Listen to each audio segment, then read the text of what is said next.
D'après l'ouvrage intitulé Haïti une dish, édité en collaboration entre l'Académie malgache et le professeur Janofis Ranevsan, le malgache fait partie de la famille des langues austronésiennes dans la branche des langues malayo-polynésiennes. Originellement orale, la langue malgache ne sera écrite et transcrite qu'assez tardivement. Tsara angamba ny ampahafantarana ny be sy ny maro fa tsy ny abdi latine akory no nanoratana voalohany teny malagasy fa ny abdi arabo. Ary mbola misy zany amin'izao fotoana izao antsona amin'ny teny malagasy no hoe sorabe ary ny mpanoratra azy antsona hoe katibo. Any amin'ny faritra Atsimatsinanana ny Antemoro ny tena tompony fanoratana amin'io abdi arabo na ilay antsona amin'ny teny malagasy hoe sorabe. Ny mpanjaka radama voalohany dia nahay nanoratra tamin'ny abdi arabo ary tamin'ny fotoana moa mbola tsy mainy roa fa dia hita tao ny cahier nanoratany radama.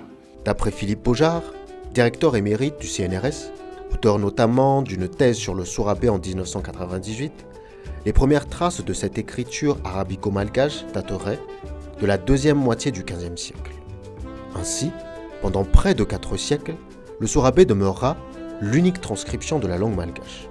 Car même si les arrivants occidentaux comme Étienne de Flacourt écrivaient déjà le malgache en caractère latin dès le XVIIIe siècle, il faut attendre le 26 mars 1823 pour que le roi Radama Ier fixe dans un décret royal l'écriture de la langue malgache en alphabet latin.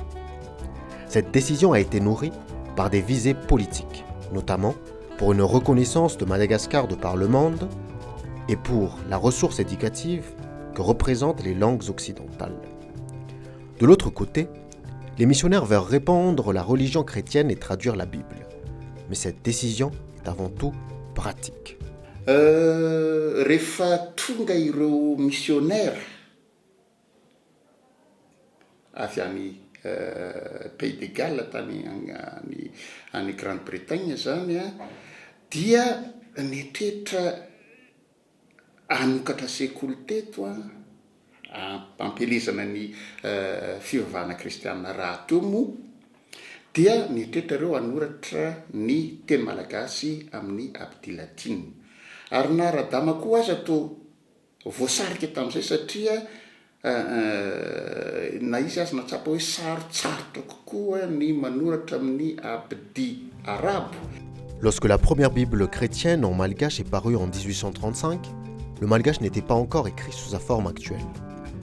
Les changements qui vont être apportés seront cristallisés par le Rakbulan, dictionnaire d'Abinal et Malzac, qui est paru en 1888, ainsi que la Bible protestante de 1908-1909.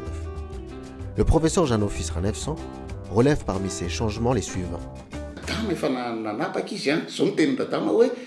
Raha ny fanonana ny teniko sy ny fanoratana ny teniko dia za no mandidy manapaka amin'izany satria hita ilay adevitra teo amin'ilay anglisy teo koa moa ny frantsay nefa raha moa zany rehefa natao zay dia hoe satria ny frantsay tsy dia mivoava loatra ny fanononana ny zanapeo ny zanapeo natao frantsay, ny anglisy tsy dia mivoava loatra ny fanononana renifeo dia ny renifeo natao anglisy. Dia tsy amin'izany mbola zany amin'izao ny fanononantsika ny zanapeo dia fanonona frantsay, fanonona ny renifeo dia fanonona anglisy. Dia raha manontany isika zao hoe ataovy ny abidintsika dia tokony izay abidi anglisy zay, fa raha frantsay abd dia zay zany no ny fanarahana ary navoaka tamin'ny alalan'ny didim-panjakana tamin'ny 9 martsa 1326. La manière d'écrire le malgache aujourd'hui découle de cette longue histoire. Elle n'est pas figée qui plus est, et elle peut ou pourrait faire l'objet de modifications dans le strict respect de la grammaire qui appartient strictement, selon le professeur Janofis Ranevsan, à la langue elle-même et demeure donc immuable. Dia rehefa nanao fikarohana ny mpikaroka nandinika ny mpikaroka satria nanomboka nandinika ny teny malagasy ireo religiosy nandinika azy na zay mpitondra fivavahana nandinika azy dia nahita fa misy ny fomba fanoratana tokony hovana satria tsy zay loatra le izy. Ohatra zany zao hoe tamin'ny fanoratana voalohany hoe isika misy isika zay ny anoratana azy de nefa le io zavatra io de vokatra ilay i eo alohan'ny ke na i eo alohan'ny ge koa hoe